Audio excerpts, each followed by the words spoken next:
how my first wholesale deal changed my life, and what I did differently from other wholesalers after the closing. What up, guys? Mike Hill, the Wholesaling Titan here, and I will be the first to tell you that my first deal was embarrassingly low. In fact, I'm willing to bet that your first deal was higher than mine, or your first deal will be higher than mine was. So it was back in 2012, I did my first wholesale deal, and that check from wholesaling was a whopping $3,100. Now, you probably heard it said that just one deal, one time can change your life, right? We'll give credit on that one to Max Maxwell. But look, let's be real, right? $3,000 is not a life-changing amount of money. And yet it was for me. So here's why. First and foremost is proof of concept. Like, no matter how much you believe in the business, no matter how many times you've seen other people do it, like, you know it can be done. But there's still this lingering, often subconscious doubt, right? Like, will this work for me? I did my first job while working my first deal while working a first full-time job with lots of overtime, right? 60 plus hours a week. I had a 2-year-old and I did it without spending a penny. And so the way I looked at it was, I made more with this one deal than I made in 2 weeks, at my job. If I could do it under those circumstances, I knew that I could make it as a full-time wholesaler. Like, the beauty is your first deal is always special, right? It shows you that wholesaling is legit and that you really can do this. The first one usually is the toughest. And if you're like I was, you're operating with limited time and or limited capital. But what you perceive as lack, that causes you to get creative, right? To get out of your comfort zone, to really kind of stretch yourself. And if you're in an undesirable situation like I was, it can be the catalyst to do whatever it takes to get that deal done. Like, I've worked with students who are working minimum wage jobs who are now full-time wholesalers because they had to be, right? Versus I've worked with people who were kind of comfortable, right? Making probably about $60K. And so they just wanted to try the business, kind of dabble in there, but the fire wasn't there. And so they quit, all right? So next, number 2, that's really, really important and is what I did that changed the trajectory of my life. And the main thing I want you to take away from this video, and this is where a lot of wholesalers mess this up, right? Is that I used the profits from my first deal to reinvest back into my business. So although it was small, I had a little bit of a marketing budget now. So I got some bandit signs and I started my first direct mail campaign. Now that direct mail campaign yielded my next deal, which was $6,000. So talk about compounding, right? What you put into the business has the ability to grow exponentially. The profits from one deal can easily turn into your next 5 deals. The profits from those 5 turn into the fuel for your next 20 deals and so on. And it gets a lot easier.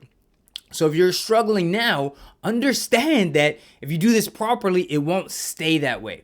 So after you get that first deal and you have that proof of concept, like, a lot of new wholesalers think they can keep doing the same thing and it'll work.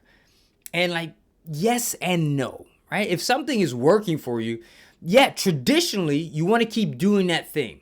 But number 1, you have to first confirm that this wasn't just luck, like this wasn't a fluke. So if it passes the fluke test, you want to systematize and optimize that strategy to ensure that you can rely on that lead source and that strategy predictably every month. So just as an example, right? Let's say you get your first deal from a bandit sign.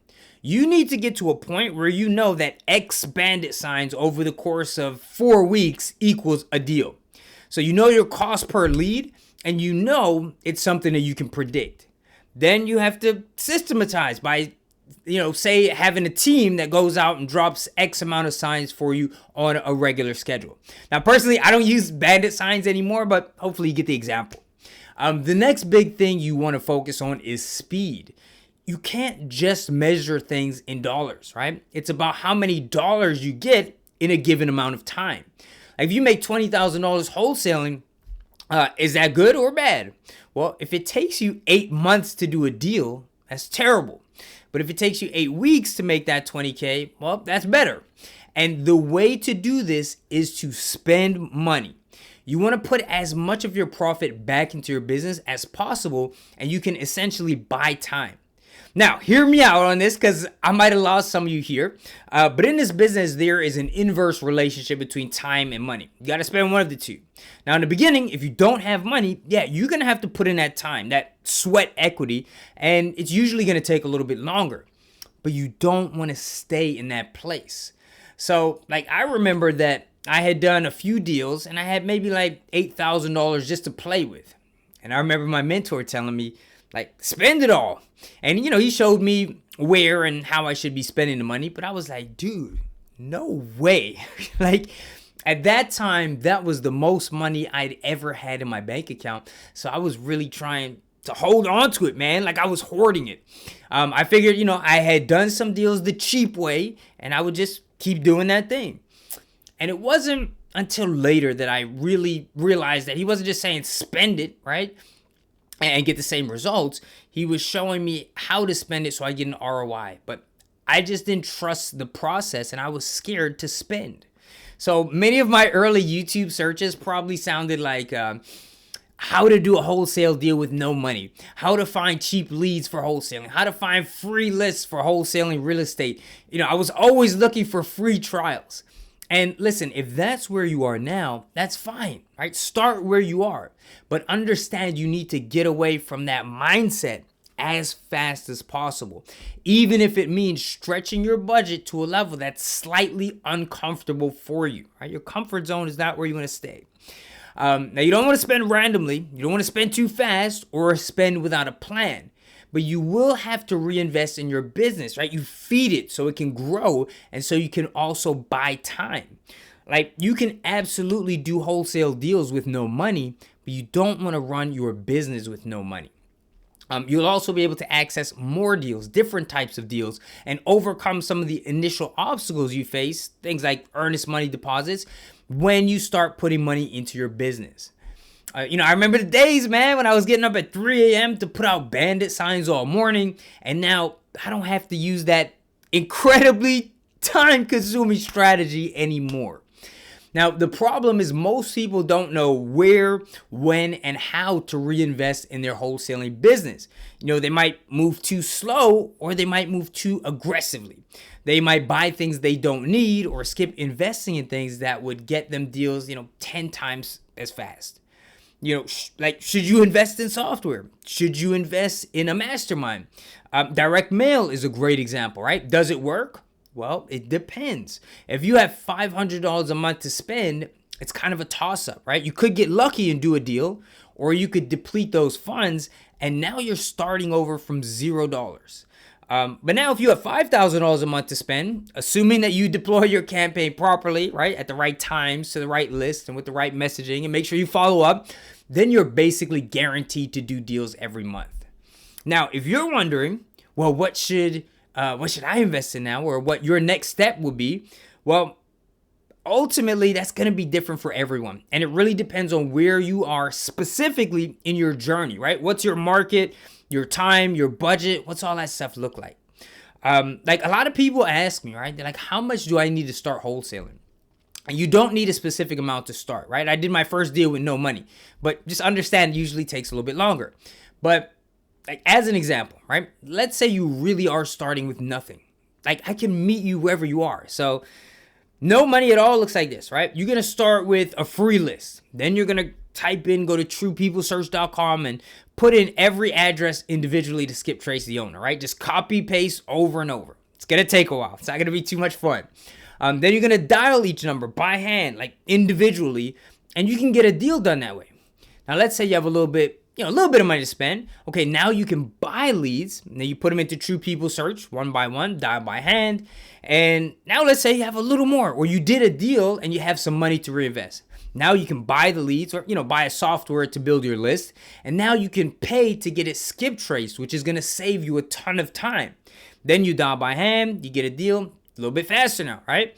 Next deal, you buy the leads, you skip trace, and now you can invest in a triple line dialer and dial automatically. Next one, you buy the leads, you skip trace, you got the triple line dialer, you can dial automatically, and now you get a VA to make calls on your behalf. So the strategy is the same, but the execution changes. And the money, right? The investment on your part speeds up your results. So don't look at it as spending, see it as investing in yourself and your business, so long as you get an ROI out of it. Like I had a situation, right, where I designed a plan, gave it to multiple students where their marketing expenses totaled $224 a month. Now, one student, he wanted to use a cheaper service and do more manual work to, save money, and spent $97 a month. Another student took my advice. So a month later, the first student, he saved $125 while my other student was closing on his first deal for several $1,000s. Also, I recently talked to a guy who made $17,000 on his first deal. He paid some bills, and then he went out and treated himself. Okay, he has nothing now. So don't do that either, right? Don't get overexcited and just go buy a bunch of dumb shit. Okay. So now look, if you want to know what you should do next, right? Whether that's your first deal, or you want to know how, where and when to reinvest back into your wholesaling business, you can go to wholesalingwithmike.com/call to book a free one-on-one coaching call with me, and I will help you with a personalized plan telling you what you should be focused on and what your next steps need to be based on where you are right now. Look, it's first come, first serve, right? I've gotten some emails where people are like kind of upset with me that there are no spots. I'm just letting you guys know there are spots as of now. I only do a few calls each week. They do fill up each week. So if you want one, be proactive. Go check the link out ASAP down in the description below as well. And I mean, look, if you're ready to stop trying all this trial and error with the business, and not getting results, right? Get off that hamster wheel. Fire your boss, quit the 9 to 5, stop living paycheck to paycheck, whatever your motivation is. Understand this does not need to take that long, okay? You got 20-year-olds with no college degree making 5 to 10 times your salary, working from home and working half the hours that you're working, right? Guys, I've seen it all, okay? I see a guy who was homeless. He was living and showering on Hollywood Beach down here in Florida. Made $22,000 on his first deal. I can promise you there's a strategy that will work for you. Hit me up and I'll walk you through it. All right, so I want you to remember, the first deal is usually the hardest for most people, but it's absolutely true, man. One deal, one time can 100% change your life, all right? As always, leave your questions or comments down below. Please like and subscribe to the channel, guys. That helps me out so much. I really, really appreciate the support. Thank you, guys. And please let me know what topic I should cover in the next video. I'll be checking for your comments. And I'll catch you in the next one, all right? Thanks again, guys. Talk to you later. Peace.